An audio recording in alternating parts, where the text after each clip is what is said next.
भगवान की जय बोल। हम आपको ये रविवार की इतवार की कथा सुनाते हैं। आप हर इतवार को इसको ही रिपीट करके सुन लिया करें। ये दिनों के हिसाब से होते। बोल विष्णु भगवान।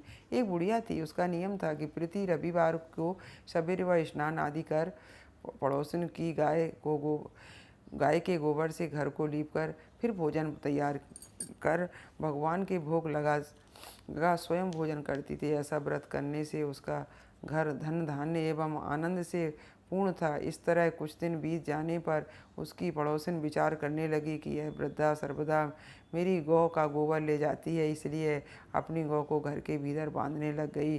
बुढ़िया को गोबर न मिलने पर रविवार के दिन अपने घर को न लीप सकी, इसलिए उसने न तो भोजन बनाया और न भगवान को भोग लगाया तथा स्वयं भी उसने भोजन नहीं किया। इस प्रकार उसने निराहार व्रत किया। रात्रि हो गई और वह भूखी सो गई। रात्रि में भगवान ने उसे स्वप्न दिया और भोजन न बनाने तथा भोग न लगाने का कारण पूछा। वृद्धा ने गोबर न मिलने का कारण सुनाया।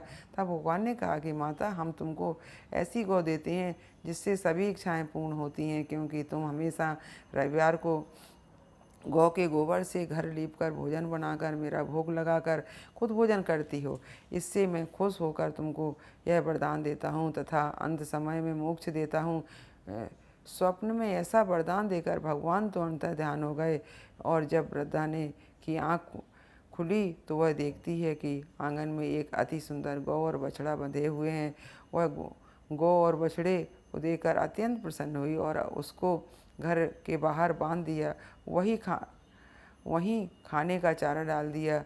जब उसकी पड़ोसन ने बुढ़िया के घर के बाहर एक अति सुंदर गौ और बछड़े को देखा तो इसके कारण उसका हृदय जल उठा तथा जब उसने देखा कि गौ ने सोने का गोबर दिया है तो वह उस गौ का गोबर ले गई और अपनी गौ का गोबर उसकी जगह रख गई। यह नित्य प्रति ऐसा ही करती रही और सीधी सादी बुढ़िया को इसकी खबर नहीं होने दी। तब सर्वव्यापी ईश्वर ने सोचा कि चालक पड़ोसन ने कर्म से बुढ़िया ठगी जा रही है। भगवान ने संध्या के समय अपनी माया से बड़े जोर से आंधी चला दी। बुढ़िया ने अंधेरे के भय से अपनी गौ को घर के भीतर बांध लिया। प्रातःकाल उठकर जब वृद्धा ने देखा कि गौ ने सोने का गोबर दिया है तो उसके आश्चर्य की सीमा न रही और वह प्रतिदिन गौ को घर के भीतर बांधने लगी। उधर पड़ोसन ने देखा कि बुढ़िया गऊ को घर के भीतर बांधने लगी है और उसका सोने का गोबर उठाने का दाव नहीं चलता तो वह ईर्ष्या से जल उठी और कुछ उपाय न देख उस देश के राजा को सभा में जाकर कहा, महाराज, मेरे पड़ोस में एक वृद्धा के पास ऐसी गौ है जो आप जैसे राजाओं के ही योग्य है।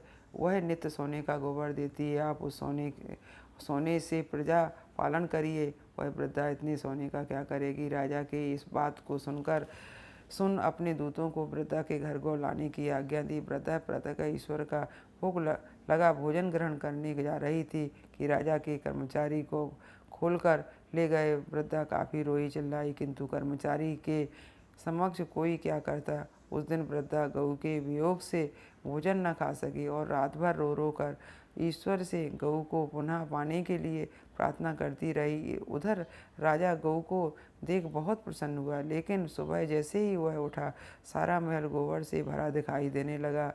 राजा यह देखकर घबरा गया। भगवान ने रात्रि में राजा को स्वप्न में कहा कि राजा, गाय वृद्धा को लौटाने में ही तेरा भला है। उसके रविवार के व्रत से प्रसन्न होकर मैंने उसे गाय दी है। प्रातःकाल होते ही राजा ने वृद्धा को बुलाकर बहुत से धन के साथ सम्मान सहित गऊ बछड़ा लौटा दिया। उसकी पड़ोसन दुष्ट बुढ़िया को बुलाकर उचित दंड दिया। इतना करने के बाद राजा के महल से गंदगी दूर हुई। उसी दिन से राजा ने नगर वासियों को आदेश दिया कि राज्य की तथा अपनी समस्त मनोकामनाओं की पूर्ति के लिए रविवार का व्रत करो। व्रत करने से नगर के लोग सुखी जीवन व्यतीत करने लगे। कोई भी बीमारी तथा प्रकृति का प्रकोप उस नगर पर नहीं होता है। सारी प्रजा सुख से रहने लगी। बोल विष्णु भगवान, वो सूर्य भगवान के रविवार का व्रत भी रखना चाहिए। सूर्य भगवान का व्रत है। बोल बांके बिहारी लाल के रविवार के दिन आप रविवार की कथा सुन लिया करें, हम आपको भेज रहे हैं।